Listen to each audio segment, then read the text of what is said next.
Hello everybody, and welcome back to the Halo Chronicle. This is part 12 of my Fall of the Forerunner series. As always, if you haven't seen the previous parts, I highly recommend you go check those out first. Links will be provided in the description below. Last time, we discussed the fall of the Greater Ark, one of the Forerunner's last bastions of safety in the galaxy. The Forerunner commanders, led by the Master Builder, took on the Flood forces, led by the rogue Forerunner Ancilla Mendicant Bias. In a last-ditch effort to save the universe, the Master Builder fired Omega Halo to cut a path through the precursor star roads being used by the Flood. This opened a hole in the Flood's line that the Forerunners could use to escape. Before escaping, the Thedaks would commit one of the ultimate acts of betrayal and compose all of the Librarian's human specimens stationed on Omega Halo. He would then use this hole in the star roads to escape. The Librarian would then send a message to one of her most trusted associates, Chantagreen. Chantagreen was hiding somewhere on the other side of the galaxy. The Librarian ordered her to go to Erde Tyrene and preserve any humans still left on the planet. She then ordered Monitor Chakis to take any humans that he managed to save and find Bornstellar. The Librarian then departed the system in pursuit of her husband. Bornstellar was nearly a casualty of Omega Halo's destruction at the hands of the Star Roads, but Monitor Chakis came in for a last-second save. Now that we've recapped last week's episode, let's jump into today's chapter. Following the Flood's assault on the Greater Ark, Monitor Chakis and Bornstellar drifted through the wreckage. They made slow, precise movements to not draw attention to themselves as residual Flood forces still occupied this section of space. In that short time, Bornstellar began to recover from his injuries he acquired during the destruction of the Omega Halo. Finally, Monitor Chakis was able to guide the ship through a little-used and known slipspace portal. During their passage, Bornstellar awoke. He thanks his friend for saving him from certain death.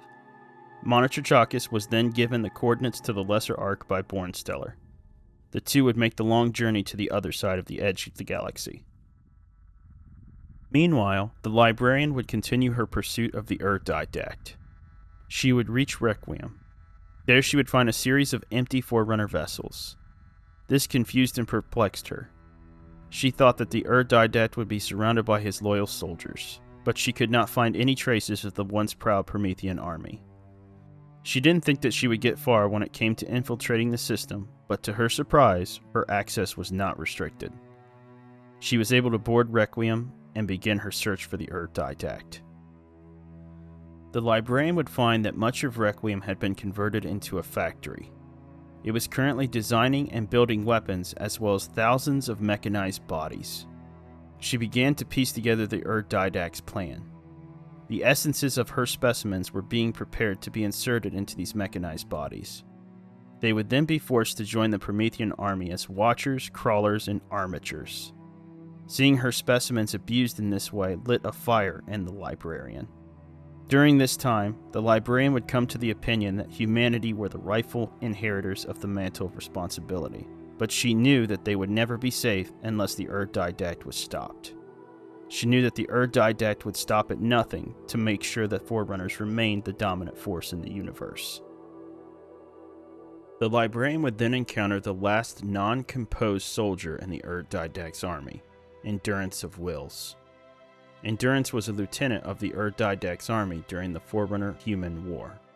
She retired during his exile, but has now returned to service to assist the Thedaks.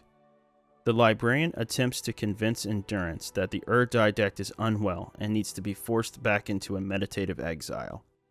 She believes that the Thedaks can link up with the domain and use it to heal his mind. During the ensuing conversations, the Librarian reveals that prior to their marriage, the Thedaks had a romantic relationship with Endurance, which she knew about. The Librarian knew that Endurance was not serving the Thedaks out of duty, but was doing it for love. After a lot of back and forth, the Librarian convinces Endurance to assist her in subduing the Thedaks. The Librarian is then given access to the Thedaks' command center on Requiem. Before she entered Requiem's command center, the Librarian procures a light rifle and sets it to stun mode. Upon entering the command center, she finds that the Thedaks' back is towards her. Without moving, the Didact greets his wife. He apologizes for what he has done to her specimens, but states that it had to be done. In this conversation, he blames humanity for the creation and spread of the flood. He believes that this is a penance for their ignorance. He also states that he has come to the opinion that the mantle of responsibility is not to be inherited. The Didact believes that the mantle should be taken by the strong. Before he could continue, he would turn to face his wife. In that moment, the librarian fired her light rifle. It immobilizes and incapacitates the Didact.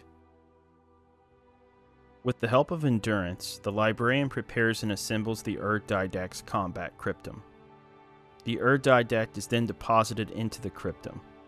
Unlike his previous exile of 1,000 years, the Didact would be sealed away for nearly 100,000 years. To make sure that nobody would disturb this meditative exile, the librarian imprints a version of her consciousness into Requiem's systems. This would ensure that the Didact would not be revived too soon, and that other species would have a chance to develop following the activation of the Halo array. The Didact and his forces would be protected from the Halo's radiation with the help of Requiem's Time Vault. Each shield world would contain a Time Vault. All inhabitants inside this vault would be suspended in time, and as such would be immune to the Halo's effects.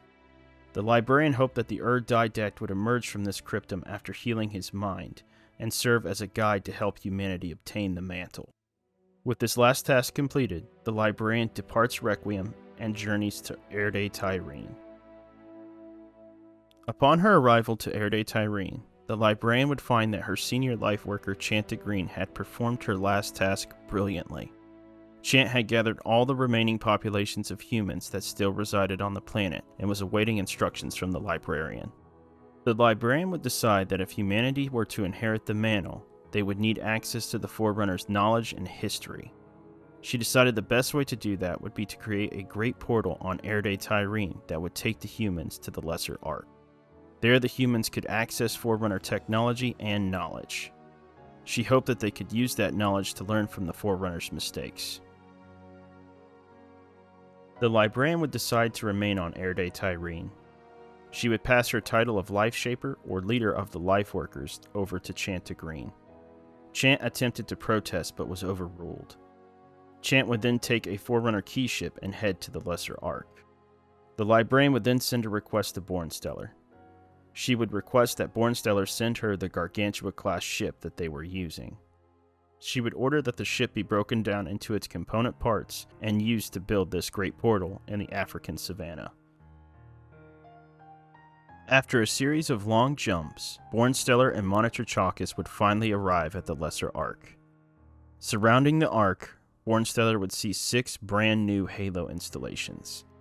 These halos were smaller, nimbler, and equipped with a firing mechanism that could eliminate all intelligent life in the galaxy simultaneously. A 7th, formerly rogue Halo installation would join this array. That installation had been repaired and sent to its designated location years in advance. Bornsteller would receive a message from the librarian requesting their Gargantua-class vessel. He would honor her request and send the ship. Monitor Chalkus would request to be sent with the ship so that he may assist the librarian. This request was denied. Bornsteller stated that he needed Monitor Chalkus to complete this monumental final task. This is going to bring today's chapter to a close, but before we go, let's talk about some interesting facts related to today's video. In Halo 4, we do not hear any mention of Endurance of Wills. This implies that she may have died or have been composed during the Didact's long exile, but her absence is definitely interesting. Let's talk about the Didact's ultimate plan. We know that he composed his warrior servants and several million of the librarian's human specimens. He used their essences to build mechanical soldiers, but how did this process work? The digital essences had no free will. In fact, they were essentially slaves bent to the will of the Didact. The Didact then planned to wait out the firing of the Halos. After the Halos had cleansed the galaxy of the Flood, the Didact and his forces would emerge from Requiem. He would summon all of the remaining Forerunners and reorganize the Forerunner government.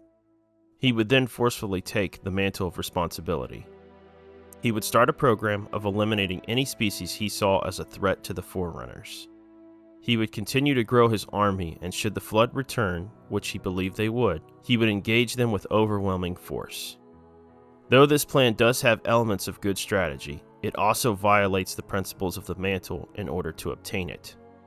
This is why the plan was seen as mad. The Forerunners believed their duty as caretakers was to protect all life in the galaxy, not rule it with tyrannical force. This is why the librarian believed that she had to do everything possible to stop the Thedaks.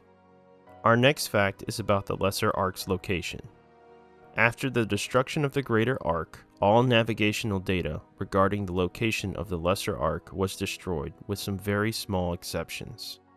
All Forerunner key ships would be given access to the Lesser Ark's coordinates. We have seen and interacted with one of these key ships in both Halos 2 and 3.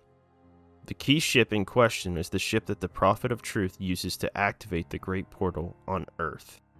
It is the ship that looks like the Eiffel Tower. Here is one final piece of interesting information about the Lesser Ark's location. Mendicant Bias would not know the coordinates to the Lesser Ark because the construction of the installation was not complete when the Ancilla went rogue. This meant to find the Lesser Ark, the Flood would need to capture a key ship. Thank you for watching today's video. Part 13 will arrive next week and is going to detail the widespread activation of the Halo Array. Next week is going to be a monumental episode in this series, so don't miss it. If you guys are enjoying this content, please don't forget to like, share, subscribe, and turn on notifications so you can be notified when the next video launches. Until then, thanks for watching, and I'll see you next time.